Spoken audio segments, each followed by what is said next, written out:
ఆధునిక కాలంలో అభివృద్ధి చెందిన శాస్త్ర సాంకేతికతను అందిపుచ్చుకుని అన్ని రంగాల్లోనూ ముందుకు సాగుతున్నారు. అలాగే వ్యవసాయ రంగంలో కూడా రైతులు ఆధునికతను అందిపుచ్చుకుని అధిక దిగుబడులను సాధిస్తూ ఆదాయాన్ని పెంచుకునే దిశగా అడుగులు వేస్తున్నారు.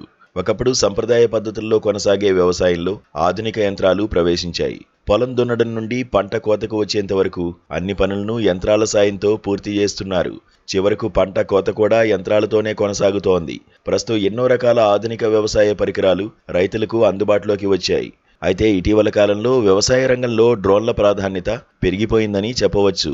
ఇప్పటివరకు వివిధ పంటలపై పురుగు మందులను పిచికారీ చేసేందుకు మాత్రమే డ్రోన్లను ఉపయోగిస్తున్నారు. ప్రభుత్వం, వివిధ కంపెనీలు కూడా ఈ డ్రోన్ల వినియోగంపై రైతులకు అవగాహన కల్పించాయి. అయితే ఆదిలాబాద్ జిల్లాలో మాత్రం మొట్టమొదటిసారిగా విత్తనాలను వేసేందుకు ఈ డ్రోన్ను వినియోగించారు. తాంసీ మండలం పొన్నారి గ్రామానికి చెందిన రైతు లక్ష్మణ్ పంట చేనులో ప్రయోగాత్మకంగా నువ్వుల విత్తనాలను ఆదిలాబాద్ కృషి విజ్ఞాన కేంద్రం శాస్త్రవేత్తలు డ్రోన్తో వేశారు. ఇందుకోసం డ్రోన్కు కొన్ని మార్పులు కూడా చేశారు. సాధారణంగా రైతులు 1 ఎకరం వ్యవసాయ భూమిలో విత్తనాలు విత్తాలంటే కనీసం 1 రోజైనా పడుతుందని, కానీ ఇలా డ్రోన్తో విత్తుకుంటే కేవలం అరగంటలో పూర్తయిపోతుందని శాస్త్రవేత్తలు చెబుతున్నారు.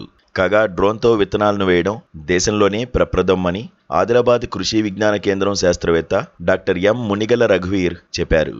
పూర్తి స్థాయిలో విత్తనాలను వేయడం కోసం డ్రోన్లను కనుక వినియోగిస్తే రైతులకు ఎంతో మేలు జరుగుతుందని, కూలీల కొరత అధిగమించవచ్చని వివరించారు. వరుసకు మధ్య 30 సెంటీమీటర్లు, మొక్కకు మధ్య 8 నుండి 10 సెంటీమీటర్లు దూరం వచ్చేలా డ్రోన్కు మార్పులు చేసి దాని ద్వారా విత్తనాలు వేశారు.